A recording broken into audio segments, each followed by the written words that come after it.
My dear students, welcome you all. My name is Lamia Naseem और चलिए आइए डिस्कस करते हैं किसी भी सब्जेक्ट को पढ़ने का सबसे बेस्ट तरीका क्या होता है जिससे हम किसी भी सब्जेक्ट का मैक्सिमम आउटपुट निकाल सकें। तो आज की ये पूरी वीडियो इसी टॉपिक पर डेडिकेटेड है और आपको एक से बढ़कर एक आइडियाज, टिप्स एंड ट्रिक्स मिलेंगी। और ये बेटा सिर्फ और सिर्फ सब्जेक्ट कंप्लीशन पर ही नहीं, ये सब्जेक्ट रिवीजन पर भी वीडियो फोकस करने वाली है। तो बिना किसी देरी के स्टार्ट करते हैं। सबसे पहले बात करते हैं कि किस तरीके से आपको शुरू करना है। तो बेटा अपना सब्जेक्ट पहले सिलेक्ट कर लो, जो भी सब्जेक्ट आप पढ़ने जा रहे हो। इसी के साथ साथ कलेक्ट ऑल स्टडी मटेरियल, आपको उस सब्जेक्ट से रिलेटेड सारा स्टडी मटेरियल कलेक्ट कर लेना है। कई बार मैंने देखा है कि बच्चा सब्जेक्ट पढ़ रहा है, उसके पास उस सब्जेक्ट के प्रीवियस ईयर पेपर ही नहीं है। सपोज कर लो आप एसएससी जेई या गेट या आरआरबी जेई को टारगेट कर रहे हो, तो उसके लिए अगर सब्जेक्ट पढ़ने जा रहे हो तो बेटा उस सब्जेक्ट का प्रीवियस ईयर का जो क्वेश्चन बैंक होता है उसकी हार्ड कॉपी आपके पास होनी चाहिए, ताकि आप बहुत सारी चीजें क्वेश्चन को देख के एनालाइज कर पाओ। इसके ऊपर भी बात करेंगे। इसी के साथ साथ अगर आप रिपीट कर रहे हो सब्जेक्ट को, आप रिपीटर हो, लास्ट ईयर आपको बहुत ज्यादा बेटर तरीके से सब्जेक्ट समझ नहीं आया, तो बेटा इस बार आप रेफरेंस बुक, कोई भी एक रेफरेंस बुक जो आपको लगती है आपको फॉलो करनी चाहिए, आप उसे फॉलो कर लो। और इसी के साथ साथ कोई एक सिंगल सोर्स आपको यहाँ पर ले लेना है। कई बार क्या होता है, एक बच्चा जो है वो एक सब्जेक्ट को पढ़ने के लिए 4 फैकल्टी की मदद लेता है। कुछ यूट्यूब के सेशन देखेगा, कुछ पेड क्लासेस के सेशन देखेगा, इसी के साथ कहीं क्रैश कोर्स चल रहा होगा तो उधर निकल जाएगा। भैया ऐसा बिल्कुल नहीं करना है। अगर आप पहली बार सब्जेक्ट पढ़ रहे हो तो आपको सब्जेक्ट को कॉम्प्रहेंसिव वे में ही कंप्लीट करना है। आप नहीं कर सकते क्रैश कोर्स, आप नहीं पढ़ सकते शॉर्ट नोट से, आपको कॉम्प्रहेंसिव वे में चीजों को कवर करना रहेगा। तो एक सिंगल सोर्स को लो। एक सब्जेक्ट के लिए एक ही फैकल्टी होना चाहिए, 1000 फैकल्टी से एक सब्जेक्ट नहीं पढ़ना है। उसी पर भरोसा रखना है, उसी के नोट्स पर एकदम ट्रस्ट होना चाहिए, उस सब्जेक्ट से रिलेटेड प्रीवियस ईयर पेपर हो। और अगर रेफरेंस बुक की जरूरत पड़ती है तो कोई एक स्टैंडर्ड बुक आप साथ में रख सकते हो, छोटी मोटी चीजों को वेरीफाई करने के लिए, छोटे मोटे टॉपिक को और बेटर तरीके से समझने के लिए। इसी के साथ साथ जब आप सब्जेक्ट को सिलेक्ट कर लोगे उसके बाद आपको बेटा एनालिसिस करनी है। किस बात की मैम एनालिसिस करनी है? देखो, आप या तो डिप्लोमा के बच्चे होगे या तो बीटेक के बच्चे होगे। आपको भी पता है ये सब्जेक्ट आपने थोड़ा बहुत तो अपने कॉलेज में पढ़ा है, आपको इतना आइडिया तो होता ही है कि इस सब्जेक्ट में कौन कौन से टॉपिक्स हैं और इस सब्जेक्ट में कौन कौन से चैप्टर्स हैं। तो आपको उसके बेसिस पर प्रीवियस ईयर पेपर ओपन करना है। सपोज कर लो आप आरआरबी जेई टारगेट कर रहे हो तो आरआरबी जेई का प्रीवियस ईयर पेपर ओपन करो, नंबर ऑफ क्वेश्चंस देखो, कौन से टॉपिक से ज्यादा क्वेश्चन पूछे गए हैं। इससे पता चलेगा हाईली वेटेज टॉपिक कौन सा है, कौन से क्वेश्चंस कौन से टॉपिक से मीडियम क्वेश्चन पूछे गए हैं, मतलब कम क्वेश्चन पूछे गए हैं, वो मीडियम वेटेज टॉपिक में आ जाएगा। और कौन से टॉपिक्स ऐसे हैं जिससे बहुत ही कम क्वेश्चन पूछे गए हैं, वो आपका लो वेटेज टॉपिक हो जाएगा। मैम इससे फायदा क्या है? बेटा फायदा सबसे बड़ा ये है कि आप एक कॉम्पिटिटिव एग्जाम की बेटा प्रिपरेशन कर रहे हो, आपको अपनी एनर्जी को डिस्ट्रीब्यूट करना आना चाहिए। आपको पता होना चाहिए किस टॉपिक पर ज्यादा जोर देना है। अगर टॉपिक नहीं भी कर पा रहे हो, चैप्टर देख लो ना, नंबर ऑफ क्वेश्चन गिन लो। इस चैप्टर से 100 पूछे गए, इस चैप्टर से 200 पूछे गए, इस चैप्टर से 500 पूछे गए। कम से कम ये आइडिया तो लग जाएगा ना कि भैया 10 चैप्टर में ये 3 चैप्टर ऐसे हैं जिसपे ज्यादा वर्क करना है, जिसके ज्यादा क्वेश्चन सॉल्व करने हैं, क्योंकि इस चैप्टर से क्वेश्चन आने के चांसेस सबसे ज्यादा हैं। अगर ये कर पा रहे हो तो आप अपनी एनर्जी को प्रॉपर तरीके से डिस्ट्रीब्यूट कर पाओगे और एक इफेक्टिव आउटपुट भी निकाल पाओगे। ये सारी चीजें बेटा करने के बाद आपको ये भी डिसाइड करना पड़ेगा कि आपको किस तरीके से वर्क करना चाहिए। अब आप बोलोगे कि मैम वर्क तो वर्क होता है, इसको कैसे भी करो। ऐसा नहीं है। 2 तरीके के वर्क बेटा एग्जिस्ट करते हैं। एक आपका होता है शैलो वर्क, दूसरा आपका होता है डीप वर्क। शैलो वर्क में हम क्या करते हैं बेटा? मल्टीटास्किंग करते हैं। मल्टीटास्किंग कैसे? हम स्टडी भी कर रहे हैं, बैकग्राउंड में बढ़िया सा बेहतरीन रोमांटिक गाना भी बज रहा है, साथ में मम्मी ने 1 कप चाय भी दे दी, वो भी चल रही है, और बीच बीच में कभी कभी फेसबुक व्हाट्सएप पर भी जाके मैसेजेस चेक कर रहे हैं। इसे कहते हैं आप मल्टीटास्किंग कर रहे हो। बेटा ये कहलाता है शैलो वर्क। और जब भी कभी आप शैलो वर्क करोगे, मल्टीटास्किंग करोगे, आपका माइंड हमेशा डिस्ट्रैक्टेड रहेगा और उस पर्टिकुलर टाइम पर आपकी जो मेमोरी पावर है वो कम हो जाती है। आप एक टाइम पर चाय पी सकते हो, गाने सुन सकते हो, और फ्रेंड से बात कर सकते हो। ये 3 चीजें एक साथ हो सकती हैं बेटा, मगर अगर आप स्टडी कर रहे हो तब आपको उस केस में डीप वर्क ही करना पड़ेगा, क्योंकि आप एक टेक्निकल सब्जेक्ट सीख रहे हो, उसके साथ अंडरस्टैंडिंग बना रहे हो, तो आपको फोकस्ड रहना पड़ेगा। एकदम फोकस के साथ हमको चीजों को सीखना है। तो बेटा ये शैलो वर्क को इग्नोर करो। जब भी कभी हम स्टडी करेंगे, सिंगल टास्क करेंगे, अगर पढ़ाई कर रहे हैं तो सिर्फ पढ़ाई करेंगे, उसमें क्या होगा, माइंड हमारा ज्यादा फोकस्ड रहता है और मेमोरी पावर जो है ये भी बहुत हाई हो जाती है। आप जो कहते हो ना मैम पढ़ तो लिया फिर भूल जाते हैं, मैम क्या करें, बेटा डीप वर्क करो।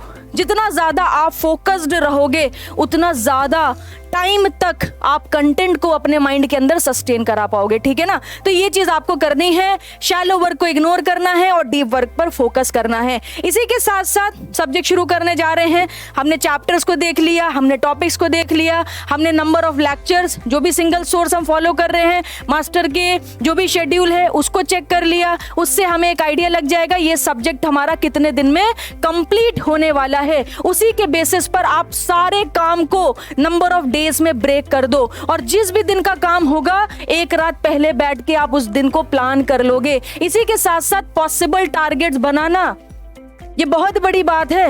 आप क्या करते हो, सुबह 6 बजे से लेकर रात 10 बजे तक की शेड्यूलिंग कर दी। 6 बजे उठेंगे, 7 बजे तक पढ़ेंगे, 5 मिनट में नाश्ता हो जाएगा, 7:05 पर फिर से पढ़ने बैठ जाएंगे, फिर 10 बजे तक पढ़ेंगे, फिर 5 मिनट में नहा लेंगे, फिर 10:05 से पढ़ना शुरू कर देंगे। ऐसा नहीं चलेगा, क्योंकि अगर आप ऐसा करोगे आप रात में बैठ के रिग्रेट करने वाले हो कि यार मेरे से तो टारगेट ही पूरे नहीं होते, यार मैं जो भी सोचता हूँ वो पूरा ही नहीं हो पाता है। बेटा जो आप सोच रहे हो वो सबके लिए इम्पॉसिबल है, तो इम्पॉसिबल टारगेट्स नहीं बनाने हैं।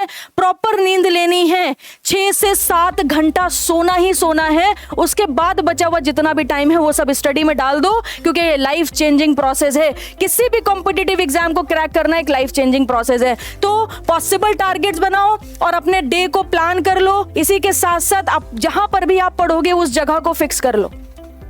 जगह बदलने से भी डिस्ट्रैक्शंस हैं, जगह बदलने से भी इंट्रोपी बढ़ जाती है। अगर आपने एक स्टडी टेबल फिक्स कर दी, चेयर पे बैठ के पढ़ो, लेट लेट के नहीं पढ़ना है, बेड पे जाके नहीं पढ़ना है, चेयर पे बैठ के पढ़ना, एकदम फोकस्ड होके अटेंटिव होके पढ़ाई करनी है। तो जगह फिक्स होनी चाहिए कि भैया ये हमारी जगह है, उसको साफ सुथरा रखो, वहीं पर पढ़ो। वहां पर जो भी टेबल होगी, रिमूव ऑल अनरिलेटेड थिंग, वहां पर जो भी दूसरे सब्जेक्ट की किताबें हैं, बुक्स हैं, सब हटा दो।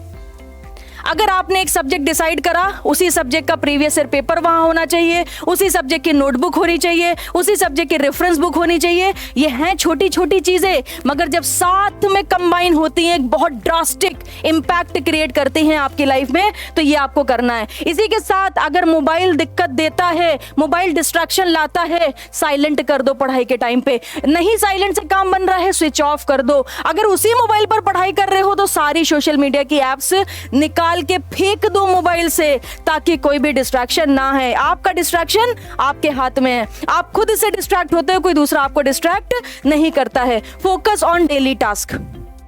एक बार अपने सब्जेक्ट को नंबर ऑफ डेज में ब्रेक कर दिया, उसके बाद आपको 30 दिन से मतलब नहीं है। आपको किससे मतलब है? सिर्फ वो एक दिन जो कल का है, जो आपको सक्सेसफुली कंप्लीट करना है। तो आप डेज पर फोकस करो, डेली टास्क पर फोकस करो, आप कम प्रेशर फील करोगे। जब हम पहाड़ सोच लेते हैं कि अभी तो 12 सब्जेक्ट हैं, 1 साल है, तब हमें घबराहट होती है। मगर अगर हम सोच ले हमें सिर्फ अपना कल बेस्ट करना है, कल का दिन अच्छा बनाना है, कल का टारगेट पूरा करना है, तो आप डेली बेसिस पर सब कुछ कर लोगे, प्रेशर भी नहीं आएगा। और इसी के साथ साथ प्रॉपर ब्रेक स्लॉट भी ऐड करने हैं। अब बच्चों को कंफ्यूजन क्या होती है कि मैम ब्रेक कैसे लें, कैसे हमें पढ़ाई करनी चाहिए, हमारा स्टडी शेड्यूल किस तरीके का होना चाहिए। तो इसके लिए मैं आपको पास लेके आई हूं एक बहुत ही जबरदस्त साइंटिफिक टेक्निक, जिसका नाम है पोमोडोरो टेक्निक।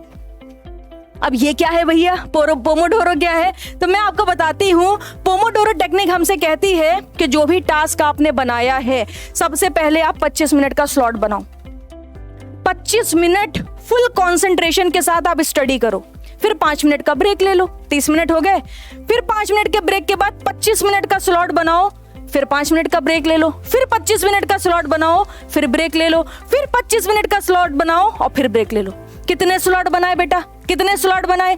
4 स्लॉट बनाए। 4 स्लॉट बनाए 25-25 मिनट के, 4 ब्रेक लिए 5-5 मिनट के, पूरे 2 घंटे की एक साइकिल आपकी कंप्लीट हो गई। तो ये यही कहता है टाइमर लगाओ 25 मिनट का, काम करो, फिर उसके बाद 5 मिनट का ब्रेक ले लो। जब 4 बार ऐसा कर लेना तो 2 घंटे का स्लॉट पूरा हो जाएगा। फिर एक लंबा ब्रेक ले लो 15 से 30 मिनट का, 15 से 30 मिनट का बेटा ब्रेक ले लो और फिर से ये 2 घंटे की साइकिल रिपीट कर लो। इसी तरीके से अगर आप 8 घंटा पढ़ते हो 4 साइकिल्स मिलेंगी, 6 घंटा पढ़ाई करोगे तो 3 साइकिल्स मिलेंगी, और अगर कोई ऑफिस गोइंग स्टूडेंट है तो आपको बेटा 4 घंटे भी मिल रहे हैं तो 2 साइकिल आप इसी तरीके से पूरी कर सकते हो। साइंटिफिक टेक्निक है, इफेक्टिव टेक्निक है, वेल प्रूव्ड टेक्निक है। अप्लाई करोगे तो फायदे में रहोगे और अच्छे रिजल्ट्स भी आपको देखने को मिलेंगे। अब बात करते हैं रिवीजन टेक्निक की। मैम रिवीजन कैसे करा जाए?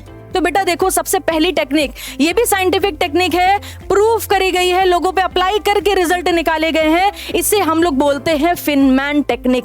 आपको करना क्या है, जैसे कोई टॉपिक आपने आज पढ़ा, पूरा कंप्लीट कर लिया, फिर क्या करो, पर्चा निकालो। अगर ग्रुप स्टडी करते हो तो सामने बिठा लो अपने दोस्त को।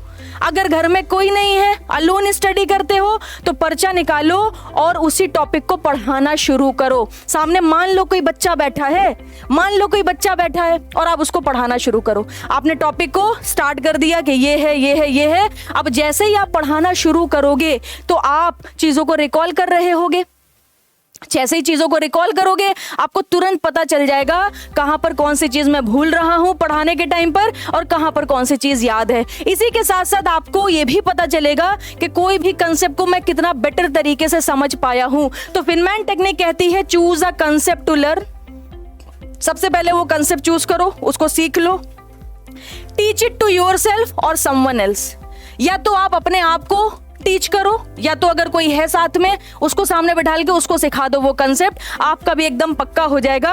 Return to the source material. अगर आप स्टक करते हो तो तुरंत जाओ मटेरियल पर जहां पर आपने उसको पढ़ा है, फिर से देखो कि मैं कहां पर स्टक कर गया हूं, कहां पर क्या चीज भूल गया हूं, उसको वापस से कंप्लीट करो और इसी तरीके से सिंप्लीफाई कर लो अपने एक्सप्लेनेशन को और एक एनालॉजीज क्रिएट कर लो। तो यही बेटा फिनमैन टेक्निक बोलती है कि पिक करो स्टडी टॉपिक को, एक्सप्लेन करो, किसी को आइडेंटिफाई करो कि आपकी अंडरस्टैंडिंग में क्या गैप्स रह गए हैं और फिर उसको क्या करो, वापस से जाके इंप्रूव करो। One of the best technique, मैं खुद अपनी लाइफ में अप्लाई करती हूं, आप भी इसे अप्लाई कर सकते हो। इसी के साथ एक और बेहतरीन टेक्निक है, ये भी साइंटिफिक टेक्निक है बेटा, इसे हम लोग बोलते हैं I111 टेक्निक। ये कहती है कि जो भी आपने पढ़ा है उसको इमीडिएट आपको रिवाइज करना है। अब देखो इमीडिएट रिवाइज करना है तो आप I111 और फिनमैन को ऐड कर सकते हो। फिनमैन भी तो यही कह रहे हैं, जो भी पढ़ा है फटाफट उसको पढ़ाना शुरू कर दो। तो पढ़ाना शुरू कर दो और इमीडिएट रिवाइज कर लो। ये दोनों चीजें देखो, 2 टेक्निक को मिला के आप एक टेक्निक बना सकते हो। उसके बाद जो कुछ भी बेटा आपने पढ़ा है, एक दिन के बाद आपको रिवाइज करना है, फिर 1 हफ्ते के बाद रिवाइज करना है, फिर 1 महीने के बाद रिवीजन करना है। तो यहां पर आपको समझ आ रहा होगा कि मैडम ने रिवीजन पर बहुत ज्यादा एम्फेसाइज करा है। इवन मेरी पिछली वीडियोस भी देखोगे, मैंने रिवीजन पर बहुत ज्यादा एम्फेसाइज करा है, क्योंकि सब्जेक्ट कंप्लीशन से बेटा आपका रिजल्ट नहीं आता है, रिजल्ट आता है आपके रिवीजन से। तो ऐसे अगर आप इस सिस्टमैटिक वे में सब्जेक्ट को पढ़ोगे, वेल डिसिप्लिन रहोगे, तो डेफिनेटली आप एक बेटर अंडरस्टैंडिंग क्रिएट कर पाओगे सब्जेक्ट्स के साथ। आप भूलोगे भी नहीं, आपसे क्वेश्चंस भी बनेंगे, एक अच्छे नोट्स भी आप बना पाओगे और आपकी कंसेप्ट अंडरस्टैंडिंग भी बहुत जबरदस्त लेवल पर इंप्रूव हो जाएगी। सो होप सो आपको ये वीडियो अच्छी लगी होगी। Thank you very much.